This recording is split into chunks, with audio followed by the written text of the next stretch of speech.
Hello everyone, I'm Ronald Mehta and welcome back to Digi@.com, a platform where we make life simple for management students worldwide. In this video on the subject of retail management, we'll be covering the topic on visual merchandising. Every store needs to appeal to the customer irrespective of the product categories offered. The concept of visual merchandising ensures that the products are arranged in a systematic and appealing manner while carefully considering every space element in the store. Additionally, the video also takes a stab at Zara and how it has perfected the art of visual merchandising. Now let's start with a brief introduction on visual merchandising. Visual merchandising is the art of creating visual displays and arranging merchandise assortments within a store to improve the layout and presentation and to ultimately increase the traffic and sales, which puts the merchandise in spotlight. Visual merchandising is one of the visible elements of positioning strategy. Alternatively, visual merchandising can be termed as the orderly, systematic, logical, and intelligent way of putting stock on the floor.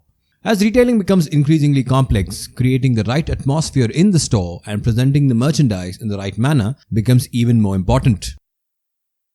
Moving on to the objectives of visual merchandising. First, to combine the creative, technical, and operational aspects of a product. And second, to draw the attention of customers towards displayed items and to enable them to take purchase decision within the shortest possible time, thus augmenting the selling process.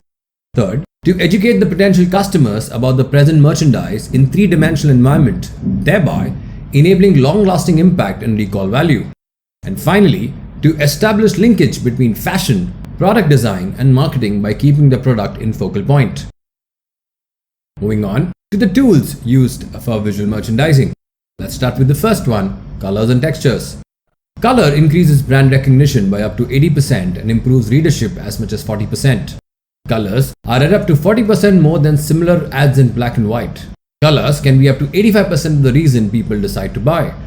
Texture deals with the look and feel of materials. Visual texture is a result of light reflected from any surface. Tactile texture can be rough, smooth, thick, thin, sandy, soft, warty, coarse, fine, regular or irregular. The combination of visual and tactile texture provides a definite interpretation of all items and materials encountered. Next, props and fixtures. Props and fixtures are essential elements used in creating a display in the store. As fixtures cover a major area of the store, they need to be used correctly and in keeping with the target audience for the retail store. Fixture is usually made of wood, metal or fiberboard. Taking into account the store category, budget and size, one can choose the right fixtures. Third, store windows. Store windows are often the ones that attract customers into the shop. Hence, it is an essential part not only in the design of the store, but also in terms of what the store presents visually to the customers. Window displays can focus on a particular product, a range of products, or can follow a theme. Very often, this theme is then replicated through the store. Fourth, the aspect of lighting.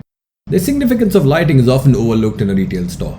Highlighting merchandise with the use of lights that go with it can convert a passerby into a potential customer. There are a lot of options available today for lighting up a store, including dimmer down lights, fluorescent fixtures, track lights, and directional lights. Many jewelry retailers showcase their collection in show windows by using effective lighting, which helps enhance the elegance and poise of the jeweler. Fifth, mannequins. Mannequins are typically used in a retail store environment to display the merchandise. The most common type is the life-size mannequin. They are the same size as a real person and have arms, legs, hands, feet, and a head. Most of them can be poised in different positions to give them a more lifelike look. Mannequins can thus look like males, female, or children. Some other mannequins consist of only a torso on a stand. The use of mannequins depends on the nature of the merchandise. For instance, in case of apparel, accessories can also be displayed on the mannequin, while in case of jewelry, a mannequin will be used for display of jewelry. Moving on to the strategies of visual merchandising used in apparel stores. First, create a visual experience with colors. Next, focus displays based on target audience. Then, leverage the aspect of lighting to focus on the merchandise. Then, use signage as a guide to the store. Moving on to keep the signage simple. Focus on the point of purchase. Next, focus on window displays and mannequins. Next, elevate the music experience to keep the shopper indulged. Then, look at the analyze the weekly sales. Then, impeccable product placement. Then, leverage and bundle products. And finally, eliminate excessive empty space from the store. Moving on to a concept of planogram which comes in tandem with visual merchandising. A planogram is a blueprint which gives all major and minor information about the merchandise arrangements. They are considered a tool for visual merchandising. It is a tool used by the retailer that helps determine the location of merchandise within a department.